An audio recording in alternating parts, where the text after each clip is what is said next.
Hello dear students, তোমালোক সকলোকে মোৰ নতুন ভিডিঅলৈ স্বাগতম জনাইছো। আজি মই তোমালোকৰ লগত ক্লাছ 10 ৰ এক্সাৰসাইজ 1.1 ৰ যিখিনি কোৱেশ্চন থাকি গৈছিল অৰ্থাৎ কোৱেশ্চন নম্বৰ 5, 6 আৰু 7 সেই কোৱেশ্চনখিনি সলিউশনখিনি কৰি দিম। যদি কিবা তোমালোকৰ ডাউট থাকে কমেন্ট সেকশনত জনাবলৈ নাপাহৰিবা আৰু ইয়াৰ আগৰ কোৱেশ্চনখিনি চাবৰ কাৰণে তোমালোকে মোৰ যিটো ডেসক্ৰিপচন আছে তাতে মই লিংক দি দিম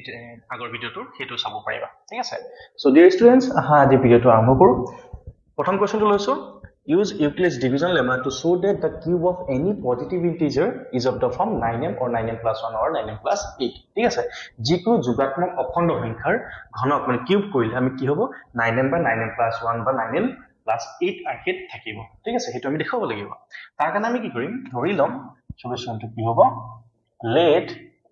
a be any positive integer। ঠিক আছে এটা যিকোনো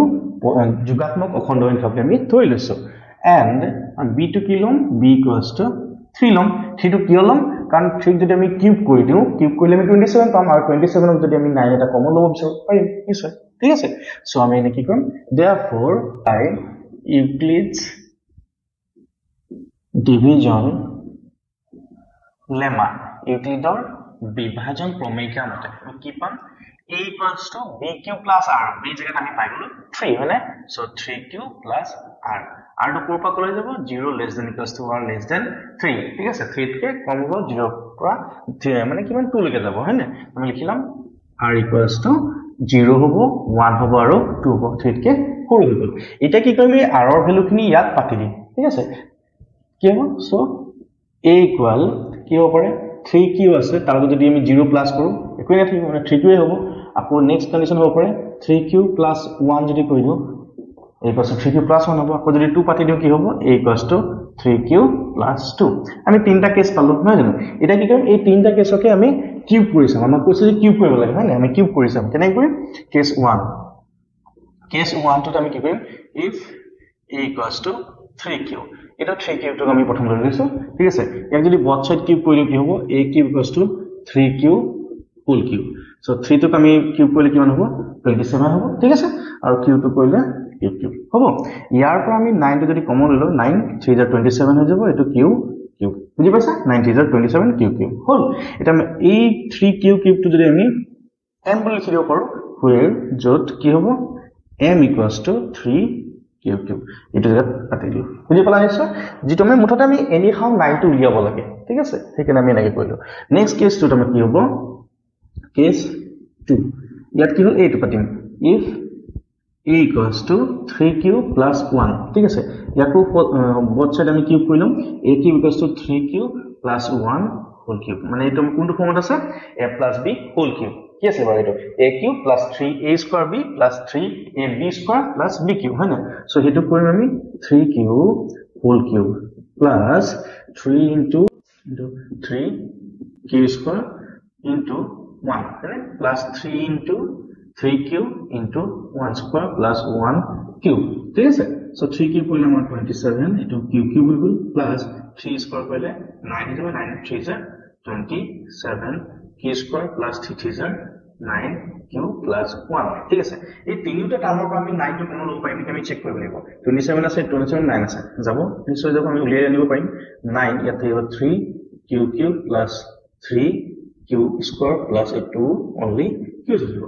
হেকৰেটো 1 টো আহি যাব ঠিক আছে তো এই যেটো পোৰশন আছে এই পোৰশনটো যেটা মই কি কৰিম m বুলি লিখিলাম এফালে প্লাস 1 হয় যত আমি কি হল m টো লিখি দিব কি পালো m equals to 3q plus 3 q square plus q ঠিক আছে ইয়াৰ পিছত আমি যেটো আমি থাৰ্ড কেস আছে equals to 3q plus 2 আছে মানে কেস 3 টো আমি কি লিখিম if a equals to 3q plus 2 ইয়াতো আমি যেনেকৈ কিউব কৰিলো ইয়াতো আমি কিউব কৰিলো both side so a cube equals to 3q cube দিটো 3q plus 2 whole cube ইয়াক যদি ভাঙি দিও কি হ'ব 3q whole cube plus 3 into 3q whole square right into 2 আহিলে b দিলে 2 আছে plus 3 into এটা 3q টো থাকিব into b square যেটা হ'ব 2 square plus b cube so ঠিক আছে বুজি পাইছা এটা আমি কি কৰিম এটা ভাঙি দিম so 3 কি কৰিলে 27 q plus 3 স্কয়াৰ কৰিলে 9 9 3 27 27 ৰ লগত আমি 2 যদি মাল্টিপ্লাই কৰি দিও কিমান হ'ব 54 কিউ কিউ ঠিক আছে এটা মাল্টিপ্লাই নকৰাকো পাৰো কিন্তু মই মাল্টিপ্লাই কৰি দিছো ঠিক আছে নেক্সট ইটো হ'ব 3 3 9 এটো 2 4 4 9 36 কিউ প্লাস এটো 2 কিউ 8 ঠিক আছে ইয়াত আমি কি কৰিম এই প্ৰথম তিনটা টাৰ্মৰ পৰা কাৰণ এটো প্লাস 8 টাইপত আছে অলৰেডি এই প্ৰথম তিনটা টাৰ্মৰ পৰা যদি 9 টো কমন লওঁ আমি এটো আৰ্কিট হৈ যাব হয়নে সো 9 যদি আমি কমন লৈ লওঁ কি হ'ব এটো 3 কিউ কিউ ঠিক আছে তাৰপিছত 9 6 54 কিউ স্কয়ার প্লাস 9 4 36 হয়নে সো প্লাস 8 ultimately 9 a গুটি পজিশন to জায়গা আমি কি পাতে দিম 9m এফালে plus 8 where m equals to a গুটি কোন পাতে দিয়া 3qq plus 6q square plus 4q ঠিক আছে সো ডিয়ার স্টুডেন্টস তোমালোকে এটো পালা নহয় যে a b any পজিটিভিটি দা লৈছো ঠিক আছে মানে যিকোনো যোগাত্মক অখণ্ড সংখ্যাৰ ঘনকটো কেনেকুৱা টাইপত থাকিব 9m বা 9m plus 1 বা 9m plus 8 ঠিক আছে এটো স্কয়ার নহলে এটো ওকে সো আমাৰ যদি দেখাব লাগে আমি দেখালো ঠিক আছে বুজি পাইছা নিশ্চয় যদি কিবা ডাউট থাকে তোমরা কমেন্ট সেকশনত জনাই দিবা ঠিক আছে সো আহা আমি পিছৰ প্ৰশ্নটো লৈ যাম সো পিছৰ কোৱেশ্চনটো চাবা কি দি আছে Himadri has a collection of 625 Indian postal stamp and 325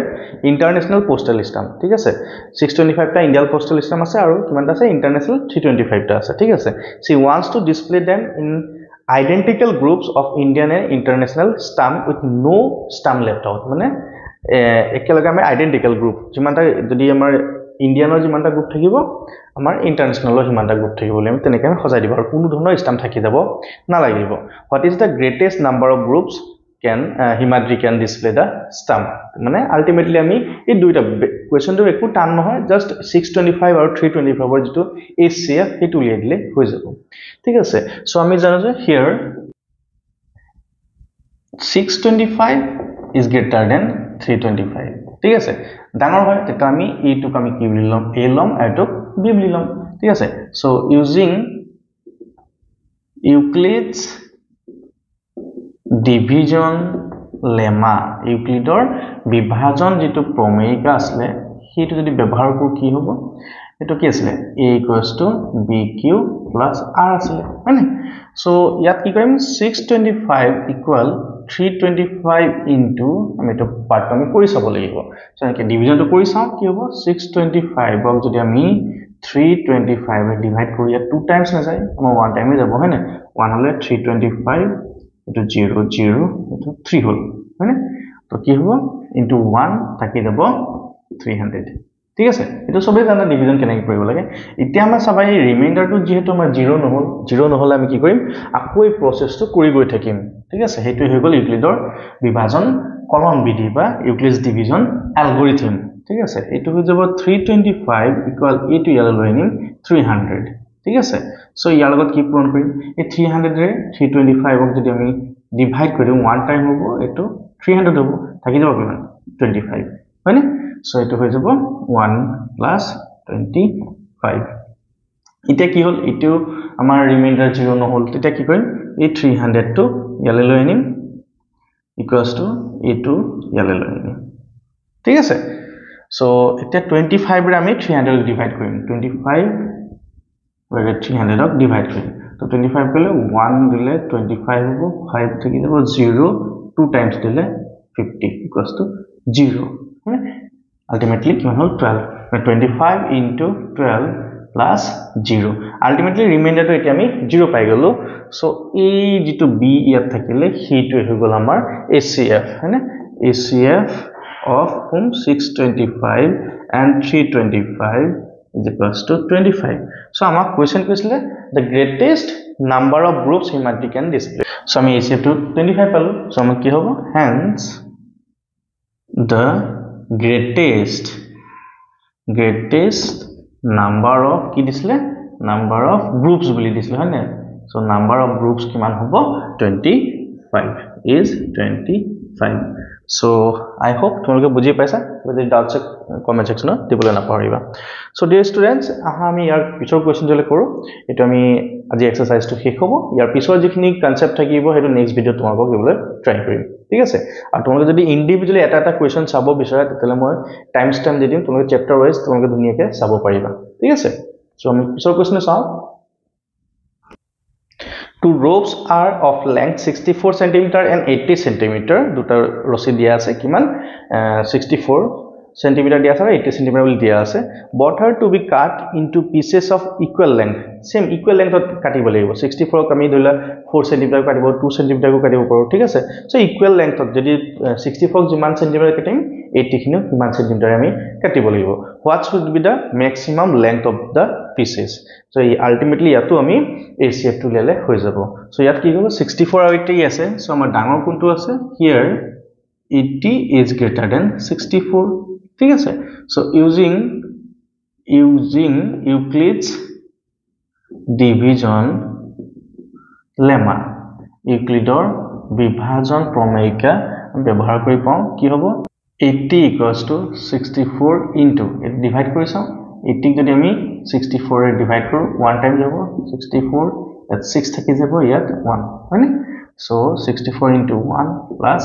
16 হল ঠিক আছে সো ৰিমাইন্ডাৰ ইয়াত 0 নহল আগৰ কোৱেশ্চন খিনি তোমাক মই কৈছো যেতিয়ালৈকে ৰিমাইন্ডাৰ 0 নহয় তেতিয়ালৈকে আমি কৰি গৈ থাকিম প্ৰসেসটো সো এটো 64 টু ইয়ালৈ গুচি আহিব আৰু 16 টু ইয়ালৈ গুচি আহিব তো 16 ৰ লগত আমি কি মাল্টিপ্লাই কৰিলে আমি 64 পাওঁ এটো আমি জানোই 64 লগত যদি 4 কৰো তেতিয়া আমাৰ 0 হৈ যাব ইয়াত কৰি চাব পাৰিবা 64 ক যদি কৰো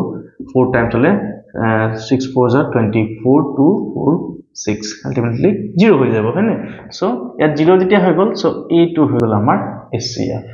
হয়নে therefore HCF of 80 and 64 equals to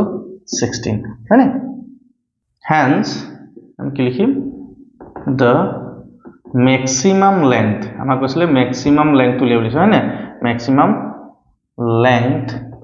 is 16 ঠিক আছে so I hope তোমালোকে বুজি পাইছা so dear students আজি ভিডিওটো মই ইমানতে সমাপ্ত কৰিছো thank you